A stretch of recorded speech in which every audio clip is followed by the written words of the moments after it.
Hey guys, as you all know, it's 9 a.m. And let's be honest for a second. How many of you actually want to be here right now? Okay, give me a raise of hand. How many of you want to just get up and walk out of the class right now? The thing is, you can't. Let's see another one. How many of you actually wanted to be an engineer? Or how many of you actually wanted Aditi to be a CR? These small moments, these invisible strengths are what we are here to talk about today. We live in a society that promises us that we are free, that we have limitless choices. But is that really the case? So over the next few minutes, me and my team will be looking at this question through different lenses. To the politics that govern us, to the money in our pockets, to the thoughts in our head, to the society we live in, to the technology in our hands. We'll cover it all, so don't worry. So to get us going in the presentation, I would like to call the most nonchalant person in our class, Rehan Munir.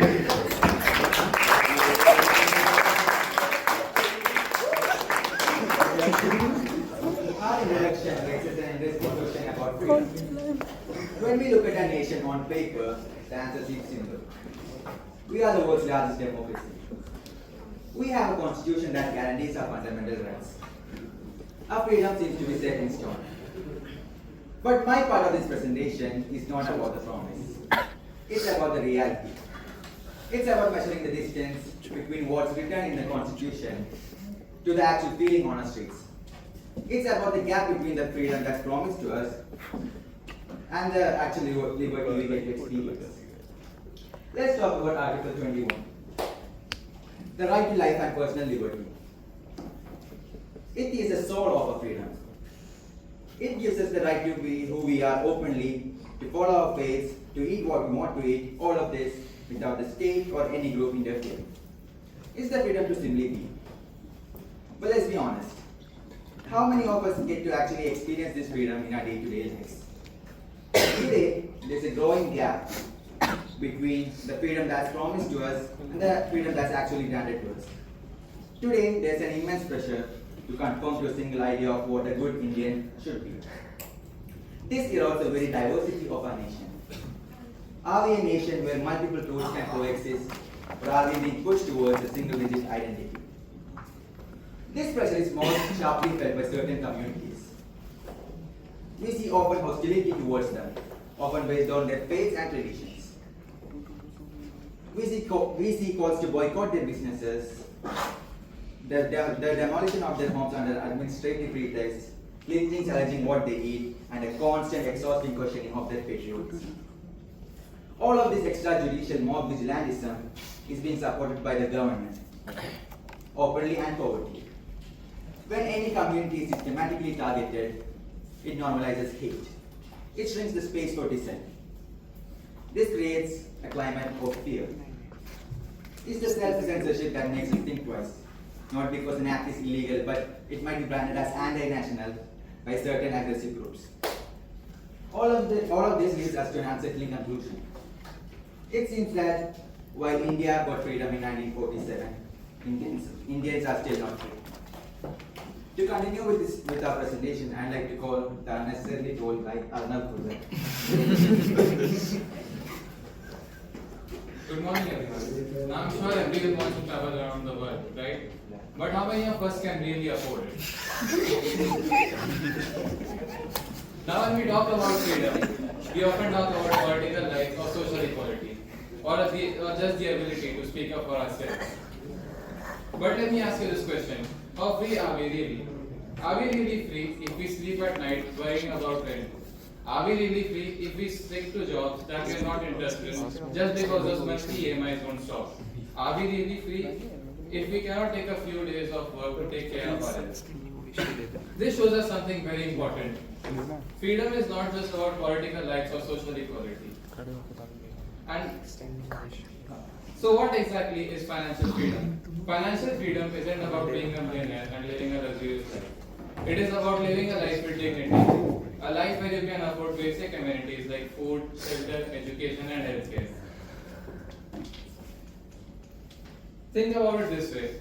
Imagine being in a job because you truly love it. not just because you have to pay your rent.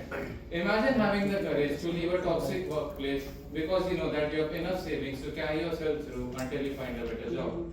Imagine being able to take small risks, starting a small business, or even taking a break from work to travel. But sadly, most people do not get to enjoy this freedom. Debts and loans have created a modern form of slavery. Credit cards, car loans, home loans, education loans, all of these decide where our salary goes before we even get it in our hand. Even when the law says that we are free, money decides how much freedom we actually have. Now, for example, education is considered as a basic right for every child in the world. But to access quality education, you need a lot of money. Just take a look at your fees. This is why financial freedom is important. For this. और है आधी है Like second installment. This is why financial freedom is so important. Financial freedom gives us installment जोड़ा नहीं, security. It gives us security. With savings, investments, and retirement funds, we stop wondering what if. What if I lose my job? What if I fall ill? With financial freedom, these questions stop controlling us. Financial freedom means we are not trapped, we have choices. And here's something else. Financial freedom doesn't only benefit the individual, but also benefits society. When individuals are financially free, they are far less vulnerable to being exploited. They can stand up for themselves, they can participate more actively in democracy. Now let's think, what happens when people don't have financial freedom? Crime, hatred, inequality, poverty are just a few things that follow. So by working towards financial independence, we are not just helping ourselves, we are strengthening society. To conclude, I would like to say this. Real freedom isn't about laws or politics. It is about living life without financial chains. It should help. Money should not be a servant. Money should be a servant, not a master. It should help us live better, not trap us in fear. So the question I would like to end with is: if we spend our entire lives just paying loans and debts, are we really free, or is true freedom attainable only when we are financially independent? Now I would like to call the guy with the most majestic hair. Laws and harm, which are external forces. But now let's talk about the most powerful prison of all. The one we can't see, but we carry it with us everywhere. It's a prison built on one simple yet terrifying question: Log kya kahenge? What will people say? We hear it often from our parents, our relatives, our neighbors, and eventually it becomes a voice inside our own heads, directing our every move. It's the fear of being the odd one out, of disappointing our families, of being the subject of gossip. This fear creates what we call a prison of societal expectation. These are the unwritten rules of our society that tell us how to live our life. It's a cage built not from the eyebars, but from the collective judgment and traditions of everyone around us. So let's start with the ultimate Indian benchmark of conformity, Sharma ji ka beta.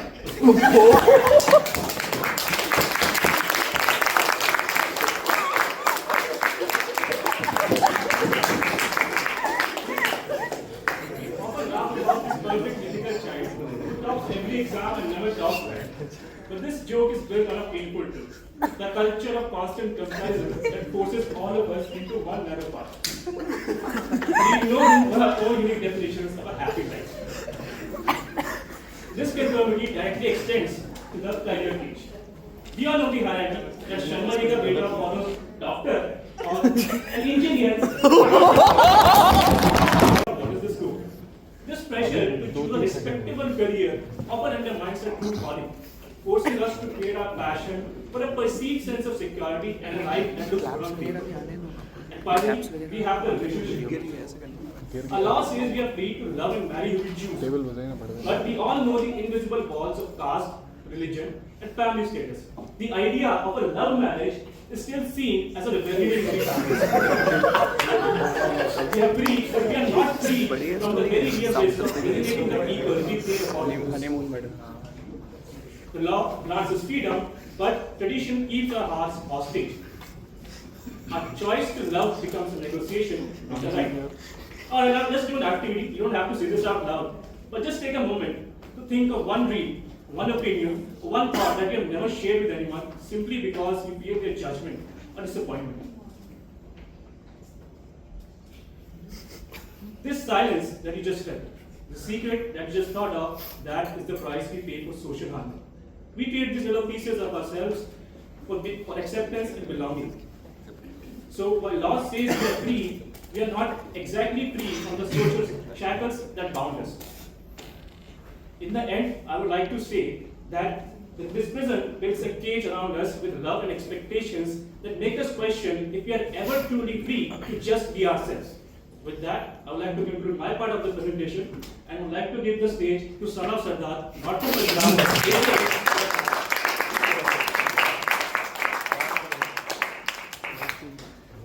We love to say India is a democracy. We love to say we have freedom of speech. But what does that really mean? What is freedom of speech? Freedom of speech isn't just the right to talk, it's the right to talk without fear. I can assure you freedom of speech, but I can't guarantee freedom after speech.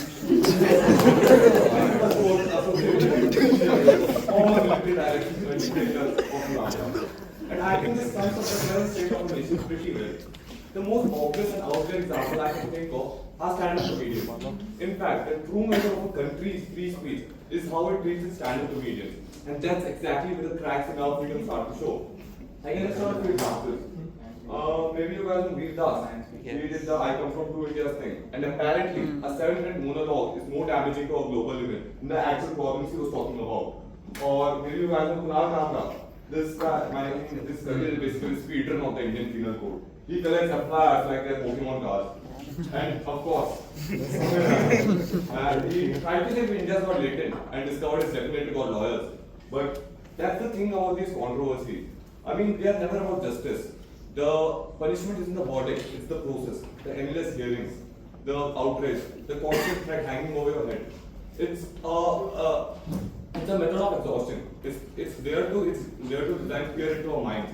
It's a warning shot to everyone else, journalists, writers, and journalist writers. It makes us pause, second guess ourselves, and maybe just stay quiet. It makes us self-censor and become our own jailers. So that brings us to a real question. Even though we laugh at these stories, yeah, each of them happened because someone somewhere decided what could and couldn't be said. So who is the one deciding the rules? Who is the one making rules? Is it the government? Is it the internet? Or is it the loudest person in the room? Well, once you start policing speech based on who feels offended, it stops being the right and it becomes a privilege being handed out selectively. So I think to fix this, what we need is not more stricter rules or more policing. What we need is tolerance, patience, and the courage to hear opinions that make us uncomfortable. Because at the end of the day, we get to choose what we listen, but we can't choose what others speak. So to conclude my part of the presentation, I would like to say what real freedom is tolerating voices that sound different from ours. So I would like to pass the stage to the Clash Royale demon, Ayan. What if I told you that the strongest prison in the world is not one built with concrete walls and iron bars? What if I told you that it is one that you cannot even see? And that all of us are already prisoners of it? Because even if the outside world was perfect, every law was fair, every voice was heard, and every opportunity was equal, many of us would still not be free. Because we are prisoners of our own mind. And within this prison, there are three chains that hold us down. The first one is fear. Are we really free if every choice we make is shaped by fear? The fear of judgment, the fear of loss, the fear of not being enough. We think that we are making choices for ourselves, but often it is our fears choosing for us. The second shackle is desire. Desire at its core is not evil. In fact, it is desire that drives a person to dream of changing the world, an artist to pick up a brush, and an inventor to stay up all night chasing an idea. But there are desires that can also destroy ourselves. Desires like greed and lust have ruined countless lives, taking away people's freedom. This shackle of desire is evident in a very well-known character, Aaron Yeager. Aaron's entire life was consumed by one desire. Revenge. Revenge against those who he believed are his enemies. He sacrificed his entire life, his peace, his relationships, and even his own humanity just to satisfy that one desire. Another character, Thorfinn, also walked a similar path. He too desired revenge against his father's killing. But along his journey, he realizes something. He realizes that no amount of violence can fulfill his desire and fill the emptiness inside him. He breaks free of that shackle and chooses to live a life of forgiveness and peace instead. Now, even though these characters may have different stories, they teach us the same lesson. That we can either let our desires consume us, or we can break free of that chain. And lastly, coming to the most dangerous shackle of them all, comfort. Comfort is a beautiful trap. It feels like a warm bed on a cold morning. It is the voice in our head that whispers to us, I'll do it later. We chase comfort every day. We scroll through our phones, we binge TV shows, or we fill our lives with endless entertainment. Now, even though these small moments may feel harmless on their own, together they start to limit our thinking. Think about it. When you're sitting in every class and you get distracted, what is the first thing you do? You take out your phone and you start scrolling reels, or you play Clash Royale or some other game. In fact, I'm pretty sure some of you are playing it right now. These small distractions in life are just traps laid down by comfort. It is your mind trying to take the easy way out, the way that is comfortable and requires less effort. But when you finally start to get back on track and you get rid of all distractions, comfort uses another trick up its sleeve. It makes you quit when you hit a failure. It makes you believe that you have limits and that you cannot go further. But we don't fail because we reach our limits. We fail because we believe we have one. I talk more about this topic in my TED Talk, The Mental Limit, about how the voices in our head can trap us far more effectively than any system or society ever could. You can scan the QR code to watch me yap for 6 minutes, or just search up the mental limit app on the So, for me, freedom is a state of mind. It is the quiet courage to face your fears and move anyway. It is choosing your path even when you don't know where it leads. It is forgiving yourself for being imperfect and still daring to try again. And maybe that's what true freedom really is. Not a grand escape or a revolution, but a slow and steady unshackling of yourself. Moment by moment, fear by fear, and thought by thought. Because in the end, we all are prisoners until we decide that we are not. And with that, I would like to call upon the guy with the most riz in our class.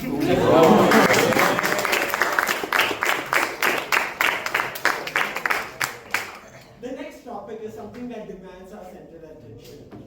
For this, I would like to introduce the topic with an illustration. This is a panopticon.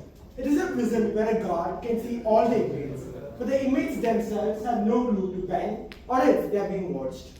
This is a prison of complete invisible surveillance. Are you guys realizing something? We are in a panopticon ourselves. Not a physical one, but a digital one. Not one with a guard in a tower, but an algorithm running in the cloud. One, instead of the inmates, it's us, willingly carrying ourselves in our own pockets.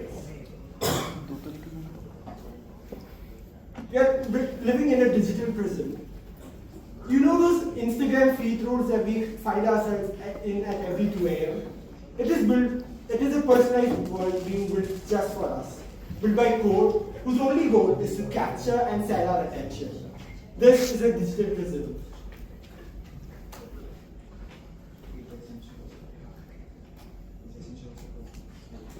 The algorithms learn our anxieties, it learns our fears, it learns what makes us angry and what makes us happy. It doesn't just rewrite our digital feeds, it rewrites our personalities. It shows us the perfect lives of influencers, just so that we can question our own. It learns our deepest insecurities and sells us products to fix us. This is what a digital prison looks like. Moving on to the conclusion. We are where we began, or we truly feel. As my friends have shown, Our freedom is under constant attack from different directions. We must understand why this is important. Freedom is not a luxury. It is not a word in a textbook. It is your right to think differently, to challenge the world, to create, to love, to fail, and to become who you were meant to be. Without freedom, we are not living. We are merely actors in somebody else's script. Towards the end, we would like to make a request to all of you. Please, make the decisions in your own life. Cherish the messy, beautiful moments of your life, because that is what true freedom is. With this, we conclude our presentation. Thank you. You are free.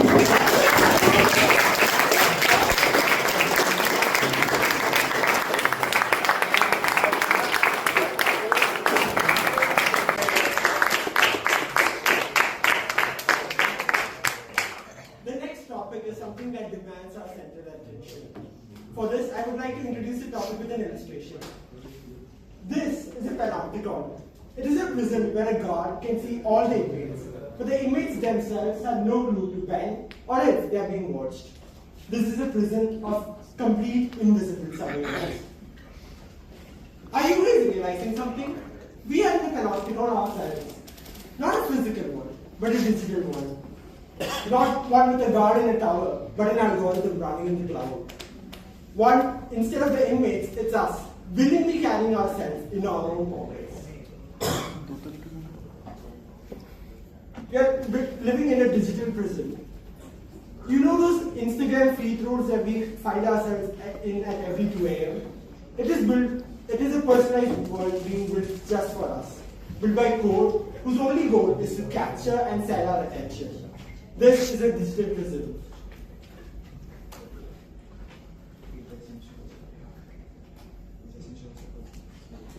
The algorithms learn our anxieties, it learns our fears, it learns what makes us angry and what makes us happy. It doesn't just rewrite our digital feeds, it rewrites our personalities. It shows us the perfect lives of influencers, just so that we can question our own. It learns our deepest insecurities and sells its products to fix us. This is what a digital prison looks like. Moving on to the conclusion. We are where we began. Are we truly free? As my friends have shown, our freedom is under constant attack from different directions. We must understand why this is important. Freedom is not a luxury. It is not a word in a textbook. It is your right to think differently, to challenge the world, to create, to love, to fail, and to become who you were meant to be. Without freedom, we are not living. We are merely actors in somebody else's script. Towards the end, we